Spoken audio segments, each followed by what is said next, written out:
अस्सलाम वालेकुम फ्रेंड्स, कैसे हैं? मैं उम्मीद करता हूँ आप सब खैरियत से होंगे। मैं हूँ आपका मेज़बान याकूब अहमद। आपको हमारे यूट्यूब चैनल मेडिसिन इन्फॉर्मेशन में वेलकम करता हूँ। आज जिस मेडिसिन के बारे में बात करने जा रहे हैं वो है एवियन 400 mg। तो आज जानेंगे इसको किस तरह इस्तेमाल करना चाहिए, इसके फ़वाइद और नुकसानात क्या हैं।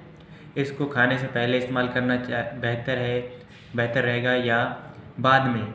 लेकिन वीडियो को शुरू करने से पहले सब्सक्राइब कीजिए हमारे यूट्यूब चैनल मेडिसिन इन्फॉर्मेशन को और साथ में दिए गए बेल आइकन को ज़रूर प्रेस करें ताकि न्यू आने वाली वीडियो आप तक पहुंच सकें। एवियन 400 mg और एवियन 600 mg मार्केट में इनके सप्लीमेंट बगैर प्रिस्क्रिप्शन के बआसानी से मिल जाते हैं। साथ ही ये काफ़ी चीप प्राइस में अवेलेबल हैं।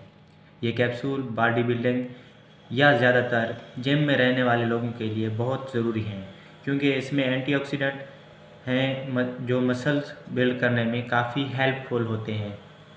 तो आप जानते हैं मोस्ट आस्क्ड क्वेश्चन क्या है, ये क्या क्या चीज़ों में हेल्प करता है, इसे कैसे खाया जाए। दोस्तों, सबसे पहले आप ये जान लें कि इसका बाहर वाला कवर जेलाटिन का बना होता है जो कि नॉन वेजिटेरियन होता है।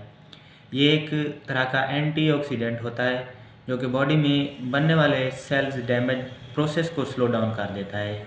ये कैप्सूल कई सारी प्रॉब्लम्स को ट्रीट करने में बेनिफिशियल है। मिसाल के तौर पर skin disorder, head loss, cancer और हार्ट डिजीज़ में इस्तेमाल होता है। ये स्किन को क्लीन करता है, ख़ास तौर पर चेहरे के दानों को ख़त्म करता है।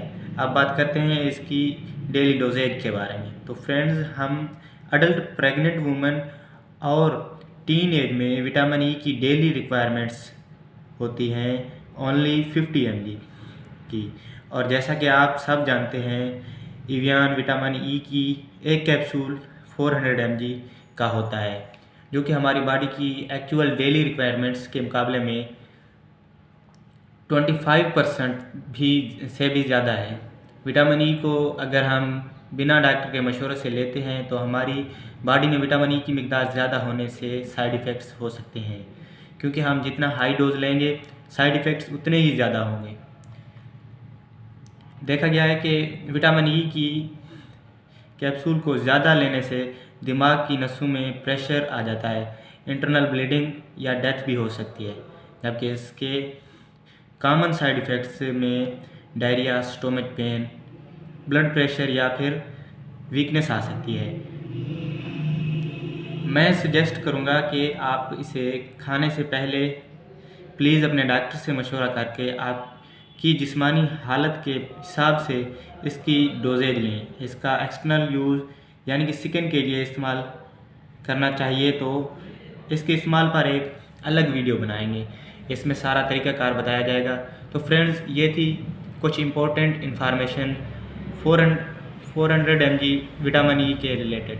अगर आपको इसके रिलेटेड कोई भी परेशानी या मसला है तो मुझे कमेंट करके बताएं। साथ ही वीडियो पसंद आए तो प्लीज़ इसको लाइक करके ज़्यादा से ज़्यादा लोगों को शेयर कीजिए। और अभी तक जिन दोस्तों ने मेरे चैनल को सब्सक्राइब नहीं किया वो सब्सक्राइब कर लें, जिससे हमारे आने वाला एक भी वीडियो आपसे मिस नहीं होगा।